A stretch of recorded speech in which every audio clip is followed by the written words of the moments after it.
Welcome to my channel Math Adventure. This question CUET 2024 में real analysis से पूछा गया था, ठीक है। तो क्वेश्चन है दैट डायरेक्शनल डेरिवेटिव एक फंक्शन दिया हुआ है at this point in the direction of a दिया हुआ है, ठीक है। तो यहाँ पे हमें डायरेक्शनल डेरिवेटिव निकालना है। तो डायरेक्शनल डेरिवेटिव क्या होता है वो एक बार देख लेते हैं। Directional derivative, the directional derivative of a function f at a point p in the direction of unit vector u। यहाँ पे जो वेक्टर u होगा वो यूनिट वेक्टर होना होगा, ये इंपॉर्टेंट है, ठीक है। is the rate at which the function change as you move from p in the direction of u। तो डायरेक्शनल डेरिवेटिव क्या होता है? एक फंक्शन का रेट ऑफ चेंज होता है from the point p in the direction u, ठीक है। जहाँ पे u क्या है? यूनिट वेक्टर है, ठीक है। और इसको डिफाइन करते हैं ऐसे डिफाइन करते हैं। ये क्या होता है? Gradient of f into unit vector जो u था, ठीक है। और ग्रेडियंट ऑफ f क्या होता है? ग्रेड ऑफ f ये होता है del f upon del x, del f upon del y and del f upon del z, ठीक है। तो अब क्वेश्चन पे आओ। यहाँ पे फंक्शन क्या दिया हुआ है? यहाँ फंक्शन फाई दिया हुआ है, ठीक है। जो यहाँ पे f था वो यहाँ पे फाई है, phi of x y z। ये क्या है? x का square y z plus 4xz का स्क्वायर, ठीक है। और ये जो पॉइंट p यहाँ पे क्या दिया हुआ है? पॉइंट p दिया हुआ है 1 -2 एंड 1। और यहाँ पे वेक्टर क्या दिया हुआ है?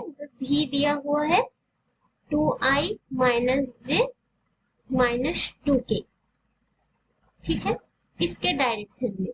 तो ये v क्या यूनिट वेक्टर है? v यूनिट वेक्टर नहीं है, तो v को यूनिट वेक्टर में कन्वर्ट करना पड़ेगा, क्योंकि यहाँ पे u क्या था? u यूनिट वेक्टर था। तो v को यूनिट वेक्टर में कन्वर्ट करने के लिए हमें इसका मैग्नीट्यूड फाइंड करना होगा। इसका मैग्नीट्यूड होगा √2 का स्क्वायर प्लस -1 का स्क्वायर प्लस -2 का स्क्वायर। तो ये आएगी √9 = 3, ठीक है। ये मैग्नीट्यूड हो गया। तो यूनिट वेक्टर क्या आएगी? v अपॉन मॉड v, ठीक है। तो ये आएगी 2/3i -1/3j -2/3k। अभी ये यूनिट वेक्टर में कन्वर्ट हुआ, ठीक है। अब हम इस रूल को अप्लाई कर सकते हैं, ठीक है। तो ग्रेड ऑफ फाई क्या होगा वो निकालना होगा। तो ये आएगी del phi upon del x, del phi upon del y and del phi upon del z, ठीक है। तो ये क्या आएगी? Del phi upon del x आएगी, यहाँ पे फाई है ये, तो यहाँ पे आएगी 2xyz प्लस 4z²। देन आएगी del phi upon del y, x का स्क्वायर इंटू z प्लस से 0 आ जाएगी। तो then del phi upon del z आएगी x का square y plus 8xz।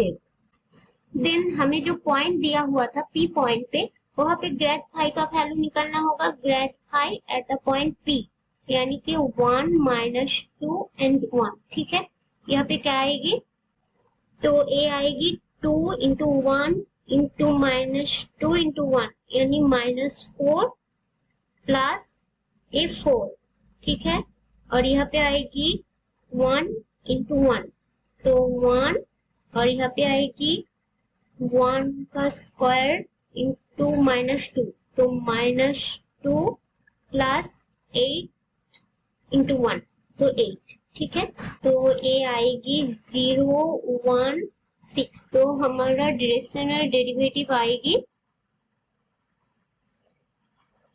Phi of 1 -2 1 पे grad of phi of 1 -2 1 into u. U क्या था हमारा?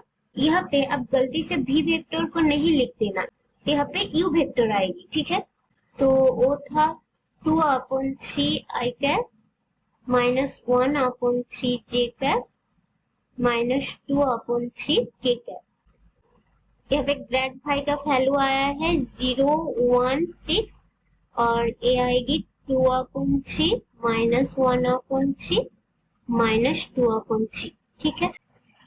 तो ए आएगी 0 माइनस 1/3 माइनस 4, ठीक है, इक्वल टू ए आएगी माइनस 13/3। ओके, तो हमारा जो आंसर आएगी वो क्या हो गया, माइनस 13/3, ठीक है। तो हमारा कौन सा ऑप्शन, देखो हमारा फर्स्ट वाला ऑप्शन, हमारा फर्स्ट ऑप्शन ट्रू हो गया। तो आपको डायरेक्शनल डेरिवेटिव से कोई भी क्वेश्चन पूछा जाए तो आप इजीली आंसर दे सकते हो। आपको सिर्फ ये फॉर्मूला याद रखना होगा, ठीक है। और एक जो इम्पोर्टेंट है, ये जो यू है, यू को हमेशा यूनिट वेक्टर में लिखना होगा, ठीक है, क्योंकि यहाँ पे यूनिट वेक्टर बोला है, ये इम्पोर्टेंट है, ठीक है।